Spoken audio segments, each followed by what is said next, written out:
What's going on, Figgie? How you doing, man? Happy Monday. I'm doing well. Happy Monday to you as well. Very happy Monday for New York baseball finally. Yeah, a little positivity. The Yankees sweep away the St. Louis Cardinals. The Mets take 2 of 3 against Seattle, including the Little League Classic last night, and got a good pitching performance from Nolan McLean on Saturday with the 8 Ks and 5 1/3 innings of work. Really impressive, and looking to kind of bounce forward. You couple that with the news about Zach Wheeler, blood clot in his right shoulder. He's being shut down for the Philadelphia Phillies. Aaron Nola made his return for Philadelphia on Sunday, and he was terrible after being on the 60-day IL. Philly's starting rotation has been a strength of that team this entire year. Mets wake up on this Monday, still 5 games out of first place in the National League East, but still, with hope here. You got 7 games to go with Philadelphia rest of the regular season. You take care of business, and Mets still are in contention to win the National League East. Yeah, once again, I think until you're mathematically eliminated, this season is one of those seasons. You just don't know who's going to get on a hot streak, who's going to go cold, who's going to have a key injury. And I know it's very cliche. I've never seen this before. We said it in the newsroom, talking about it often with the guys, that too many of the first place teams have gone through 6, 7, 8 game losing streaks from this season. You look at June 16th is one of the dates that they've gone back to, where every team that was in first place, and this was about 2 weeks ago, a week and a half ago, every team is now in second place. And that is remarkable to think. Is it parity? Is it, the teams now being able to, use the trade deadline, teams, having hope that they're still in it because of the expanded playoffs, something to play for. You're seeing a lot of different styles of baseball, and every time somebody rises to the top, you're like, that's the way you got to build a team. No, that's the way you got to build a team. You got to build them like the Dodgers, be able to spend money. You got to build them like Milwaukee and have obscurity and, guys who are hungry. You got the teams like the Reds who are, trying to get into the wild card as well. You got a great manager in Terry Francona with a bunch of young kids. It's a great mix right there. So there's no one way to do it. And we laugh about talking about Moneyball era, right? The Moneyball era. You got to do it like Moneyball. Moneyball never won a championship. It lets you compete. And we're seeing a lot of teams able to compete, which makes for a very, very fun September to remember. Yeah, no doubt. And I think we'll see exactly if these teams get hot at the right time. Speaking of the Mets, there's still issues. McLean, you look at the McLean start on Saturday, packed house, family in attendance, the 8 Ks. You feel really, really good for the young man. There's no question about it. That was a really cool moment. Vientos hitting a home run last night. I mean, he's become a spare part player for this team in 2025 up until this point in time. And I don't know if necessarily that is really going to change here down to the season. Lindor was 10 of 16. His previous 4 games going into last night, Alonso had his moment. We've gone through all the Soto nonsense over the months here in 2025, but still, I mean, they're going to Tyler Rogers extensively. I know he had 68, 80 appearances out there in San Francisco, so he has a tendency to pitch a lot. You pitch in a clean inning last night, I think is a positive sign. Be a little bit concerned right now about Reed Garrett and where he is. I don't think you necessarily trust on Ryan Stanek. And I also think when you look at the starters, it's concerning. I mean, Clay Holmes gave you 5 innings last night. You need more length. Even as good as Nolan McLean was, 5 1/3, you're not getting length from Minaya. You're not getting length from Kodai Senga for the most part. That is not sustainable. Even in today's day and age of Major League Baseball, where the bullpens are used, you still need to get a little bit of depth when you're looking at that starting rotation. And that's something that's got to be rectified if this team is going to do something come October. Yeah, and the same thing applies, right? You got to be able to flip a switch and find a way to, juice a little bit more out of these guys. So they're doing it in a different way. Edwin Diaz had a 6-out save the other day coming into the game in the 8th, when I'm sitting there shaking my head because I had friends who were at the game and they're like, hey, Diaz is warming up. And I'm like, no, he's not. I'm like, and who's coming up? The 8, 9, and 1 hitters. I'm like, whoa, what are we doing right now? We're putting in Diaz for the 8, 9, and 1, and then who are we going to put in? And lo and behold, he was able to go out there and give you six outs, do the job that was needed. And there's a way to do this thing that will show some creativity when you have guys who have closer stuff and have been proven closers.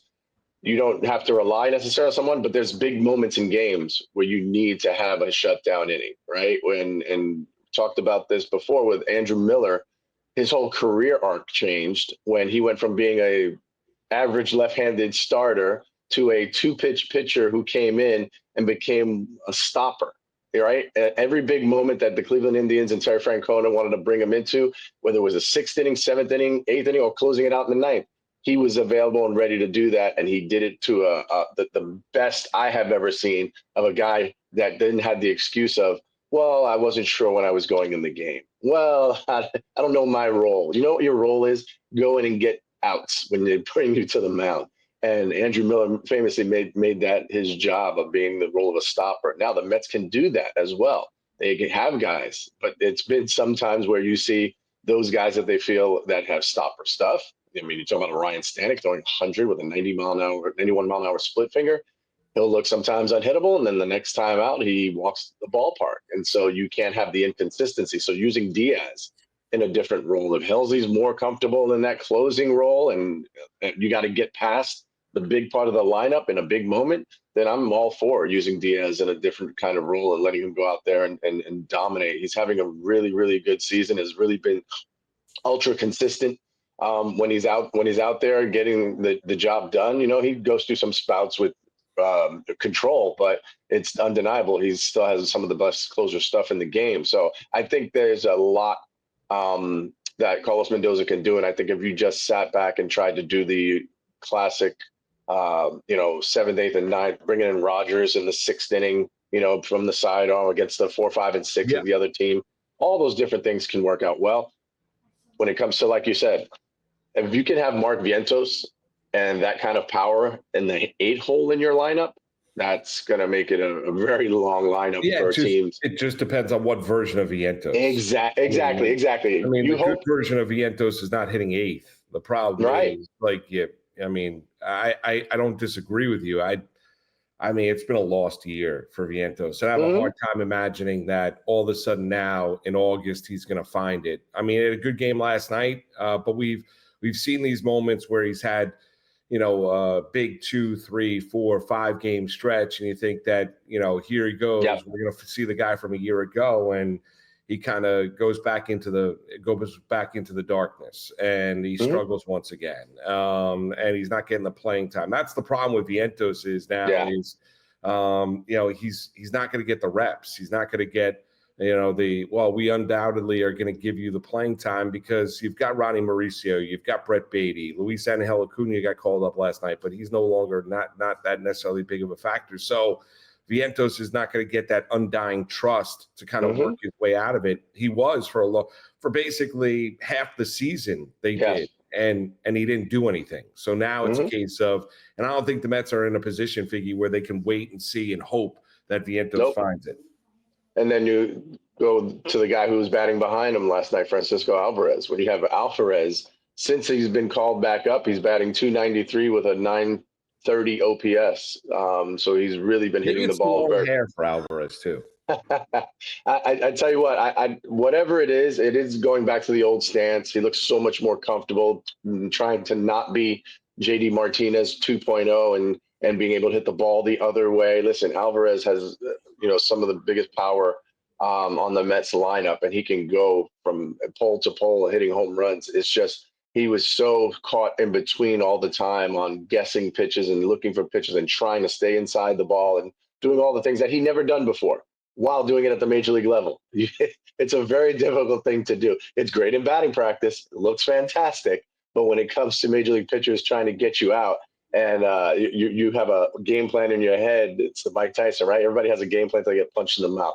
So for Alvarez, his wheels were constantly spinning and trying to do things that he wasn't capable of doing. But we're starting to see a different version of Alvarez, a guy who's batting .290 in 20 games, hitting with power again, finding ways with 2 strikes to put good swings on balls and getting those base hits. So I have some hope for the bottom of the lineup. I have some hope for the young guns because they have gone up and down. And that's, I think, what makes them an exciting bunch, right? When we saw Mauricio clicking and we saw Beatty clicking, even though Vientos was struggling, those guys picked up, for Vientos. And right now, if they're all three are cold or all three are on the same level, I think you go with, that's a lefty righty thing. You have Vientos for the lefty pitchers. You have Beatty there. You have Mauricio for his defense. All those different things you can do, but they have to stay involved. But the thing we would look at, Vientos, in terms of his power, in terms of his offensive capabilities, has shown himself to be at his high point.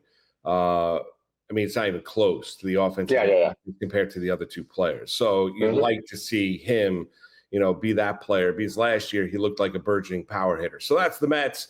We'll touch upon the Yankees and get into a little Jets-Giants. They don't call it anymore the Snoopy Bowl, but what we saw Saturday night out at MetLife Stadium. We'll do that next. It's Figgie and the Moose on this Monday right here on Pix 11 Plus.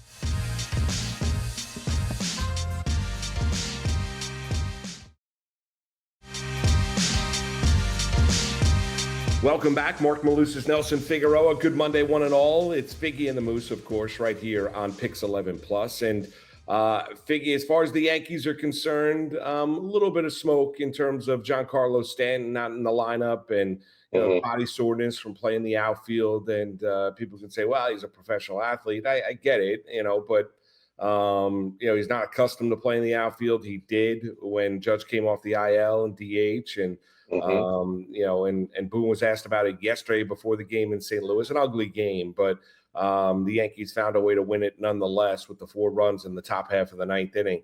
For Stanton here, this is the problem you have when you have a guy like Judge lock up that DH spot. You take a bat of Giancarlo's capabilities out of the lineup, and he's been hot as a firecracker since returning off the IL. Yes. And I don't know if he's necessarily hurt. He said he was available to pinch hit. I think when you're accustomed to doing something one way at this stage of his career, he's not 22, 23 years old, and then all of a sudden you're doing something a little bit different. You can speak to this better than anybody in terms of your regimen, your program, daily activities, what you're used to doing. And I know he's an athlete and he's in really good shape, but this is the issue you have. And I'll deal with this issue if I get Giancarlo Stanton doing what he does in big time spots, because that's the one thing he has shown you to be, is a big time clutch hitter. But even without Stanton being a massive part of that lineup, Figgy, or a part of that lineup, the Yankees go out there, take care of business against the St. Louis Cardinals. They have a 3.5 game lead over the Cleveland Guardians for that final wild card spot in the American League. The schedule is ridiculously easy for the Yankees over the next 6 weeks. Like, they're going to be a playoff team. The question, just as we were talking about with the Mets, is, what version of the Yankees are you going to get come playoff time? You like what Caballero provided?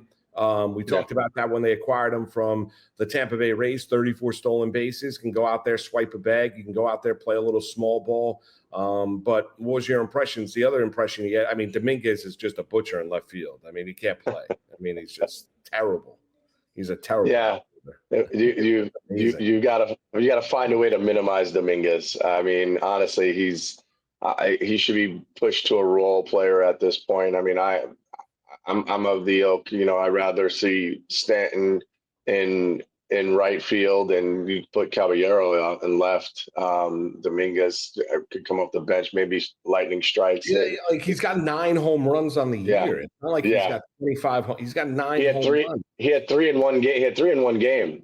So that really makes it let you realize that he's not having a good season whatsoever. And as you get to crunch time, he's not one of the guys on my short list of people I'm counting on to come through and be a factor.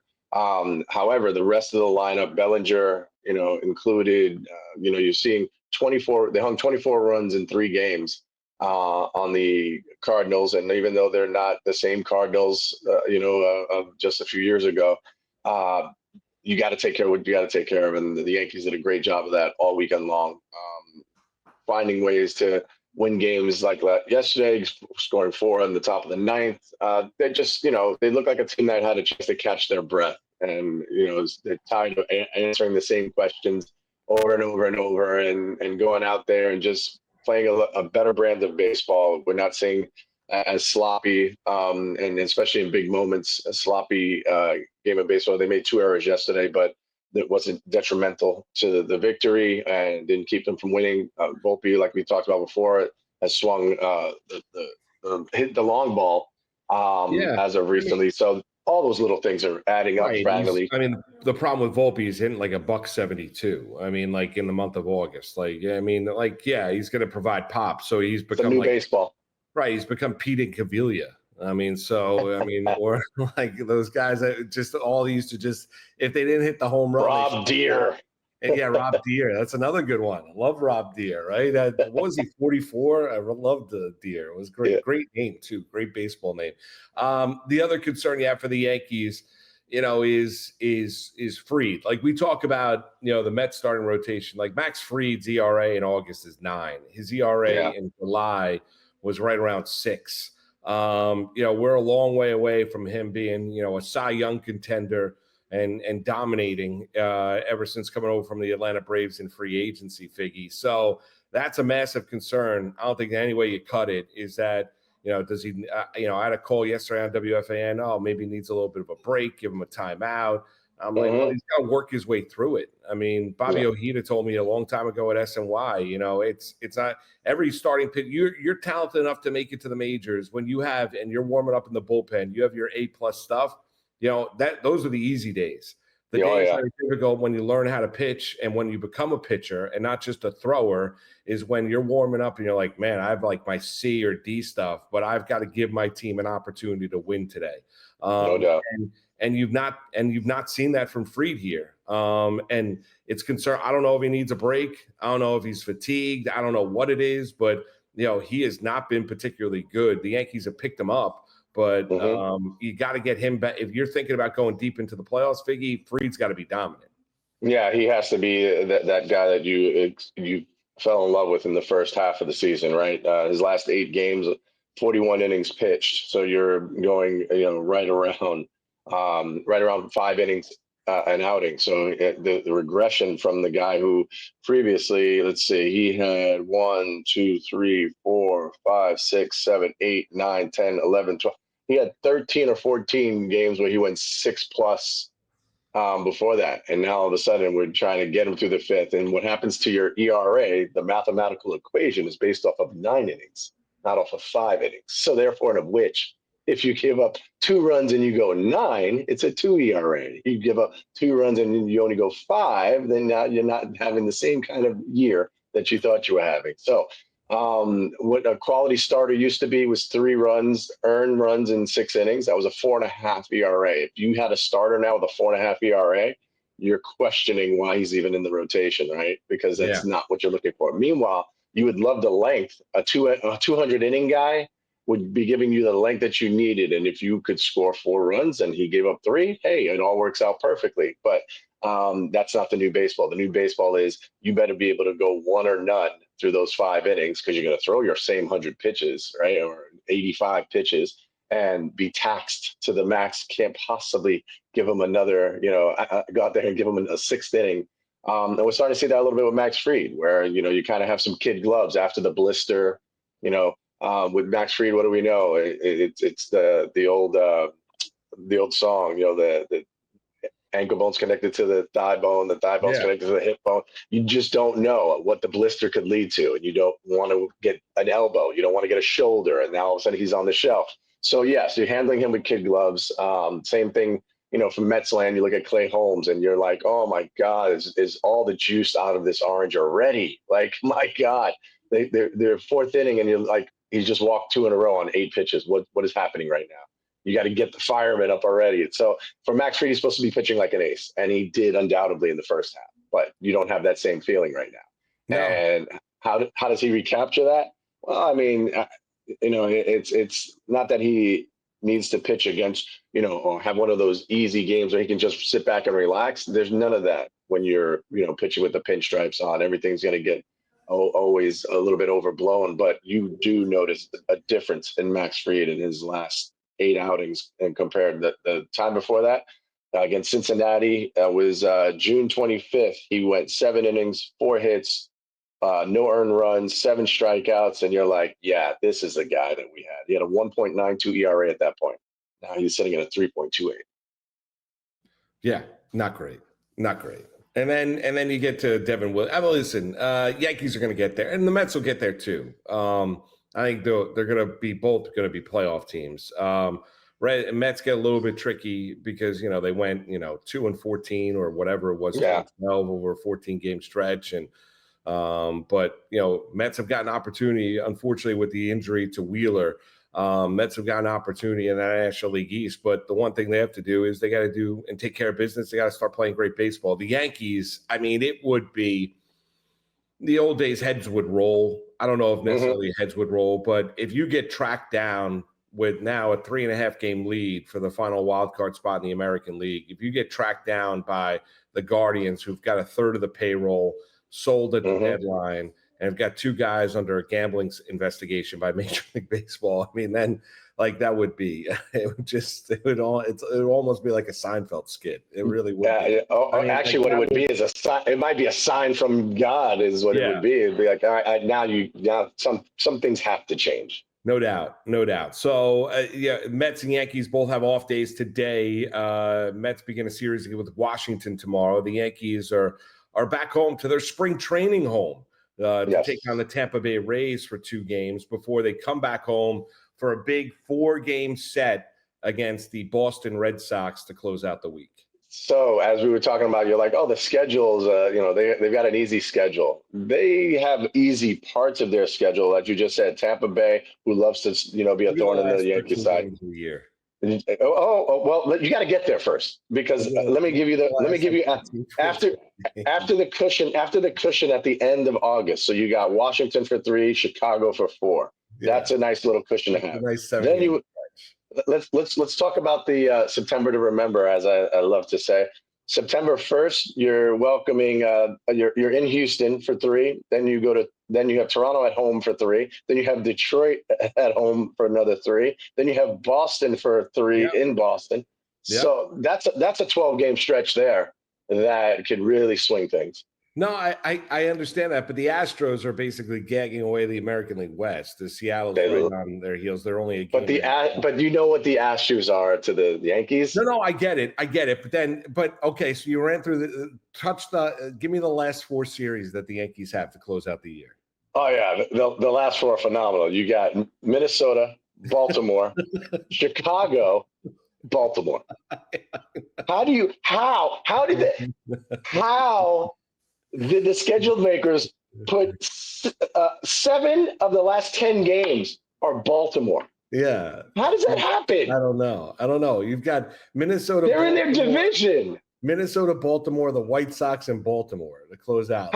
Even if the Guardians had like a 2-game lead going into that stretch, like the Yankees at that point in time, unless they're just falling over themselves, should at least win 10 of those games. Moose, I'm calling for an investigation. Yes. How do you get Baltimore for 7 of the last 10 games? I agree. They're in your division. I've never heard of a stretch.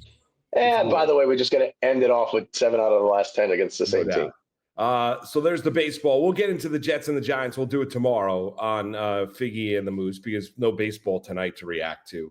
And getting some other things. So that'll be on the Tuesday edition right here on Pix 11 Plus. Make sure to check us out later on tonight, 7 p.m. Sports Nation Nightly on Pix 11. For Nelson Figueroa, I'm Marc Malusis. This has been Figgie and the Moose right here on a Monday, Pix 11 Plus.